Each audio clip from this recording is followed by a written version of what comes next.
has got us back in the game, and we got to have a constant there. Hey, don't celebrate. This is how we got to play, right? Come on, let's go. Well, Larry Brown is telling his team the defensive pressure is what helped get us back in this game. And if you just want to go through statistics, they were able to get 15 points off 10 turnovers. They got into the running game.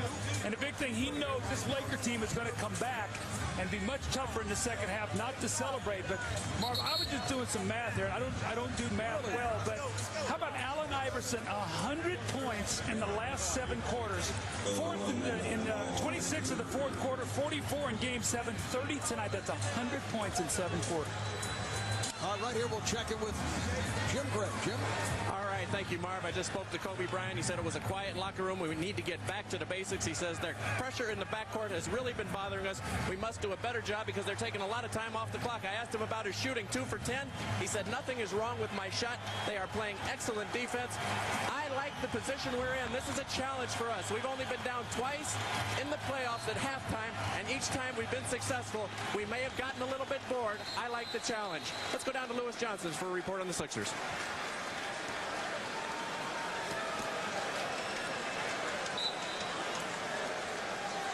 Apparently, we're having some audio problems with Lewis's mic, and it would figure to be audio problems if it is Lewis's mic.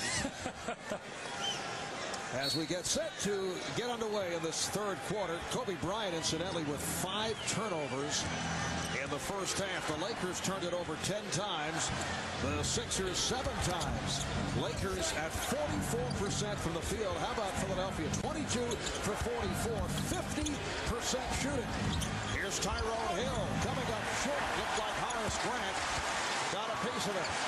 Lakers opening this third quarter with Kobe Bryant, Derek Fisher in the backcourt, Shaquille O'Neal, Horace Grant, and Rick Fox up front. Fisher 0 for the first half, coming off the sensational shooting series against San Antonio. Shot clock down to 4, down to 3. Fox coming up short. Not a good possession. Phil Jackson cannot be happy the way they have come out here at halftime. Hill posting. Fox tried to fight him off and was called for the foul. You know, I give Kobe Bryant a lot of credit. A lot of times guys will deflect and, you know, it's all on me and, you know, this and that. But, you know, he gave credit to the defense, which he should, because they did a nice job of pressuring him. They closed down passing lanes to the wing, Marv. They did not allow the Lakers to throw the ball up with the pass. They forced him to dribble it, to use clock, and gave him no layups. He did not get to the basket. He made 1 tough shot in the lane and a jump shot, but they have done a nice job of keeping him out of the lane. And you see Allen Iverson. Marv, the thing that I marvel at, 24 shots, my kind of guy, on the way to 48 shots. Man, I will applaud that. You would be dangerous with that type of green light. My kind of guy. 11 of 24 from the field, 18 of his 30 coming in the second quarter. Again, you see the pressure by the 76ers. Philadelphia now leads by 8. Well, look at the shot clock right now. They're not in their offense yet, and it's at 10 seconds. This is exactly what Philadelphia wants to do. O'Neal draws the double.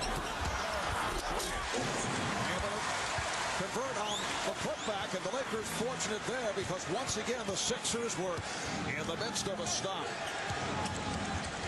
A minute and a half gone by. In the third is the alley for Jermaine Jones. Allen Iverson picking up the assist. That was a great set play. They isolated. It looked like Iverson was going to run a little dribble handoff, and Jermaine Jones just back cuts and a beautiful pass. That's just, he needed that one. He's been struggling, not had a field goal in the first half. Here's Bryant. See, he changed the shot. He was anticipating contact. Looked like the ball almost slipped out of his hand. Kobe's like rubbing his hands together like he lost it on the way up. Here's the same play again. This time they do a nice job defensively, and Iverson steps back and hits the jump shot. Make it 32 for Allen Iverson. We mentioned earlier the pressure on Kobe Bryant. So once again, they're going to set the Lakers back, and then an offensive foul is called on Grant. Again, you can get up and press. If you've got a guy back there that can defend your basket. And Phil Jackson knows that Dikembe is going to be back there. Horace Grant is going to attack. They throw the ball ahead, but look who is waiting underneath the basket.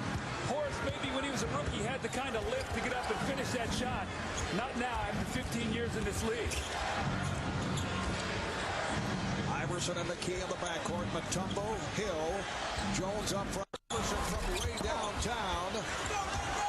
And Jones let it go. Allen Iverson saying, let it go, let it go. And it will be 76er ball. Last touch by the Lakers. Allen Iverson checking his left arm. It's his right arm. It should be short on his left one, Marv. The way he's getting that shots up right now tonight. Here comes another one. He is fearless. This young guy is amazing.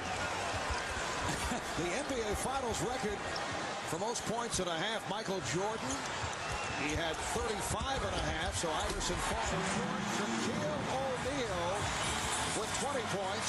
Most points in a finals game, 61. That record held by Elgin Baylor of the Lakers.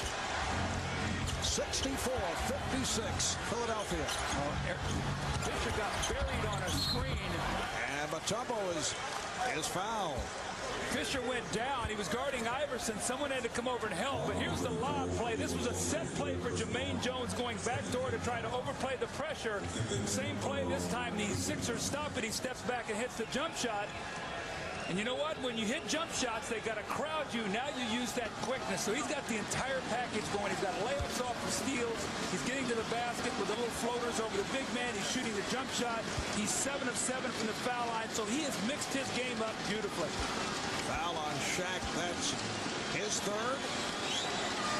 Kevin Mutombo, who had a terrific series against the Bucks, got the idea using George Karl's statements as motivation. Remember, George had said prior to the series Mutombo would have no impact on the jump shooting Milwaukee Bucks. And then in Game 7, Dikembe capped it off. 23 points, 19 rebounds, 7 block shots. Well, Dikembe reminded me, said, do you remember when I played in Denver and we beat you, George? Did you forget the impact that I had on that series? Denver knocking off George Karl and the Seattle Sonics in that instance. Shot. Here's McKee putting the move on Bryant. Good defense by Kobe. Kind of an adventurous sequence here by anytime Dikembe steps out there to be a playmaker, look out. And Fox able to pick it off. Snow able to get back. And Fox lost it. Here's Iverson. With O'Neal chasing. Iverson takes all the way. Shaq held back, did not want to pick up a fourth foul. He is so fast out in the open court. Shaq had about 5 feet on him, and he can run as a big guy. He just turned on the burners and ran right past him. 76ers lead by 12. Well, they are out of sync right now. The Sixer defense, I think the inactivity, the 10 days off, they are searching. Here's Kobe Bryant. Kevin Mutombo lost his balance. He felt he was pushed. 22 for Shaq. Well, if you're not shooting the ball well, you've got to get second shots. And this is just the power of Shaq. He just leans up against Mutombo.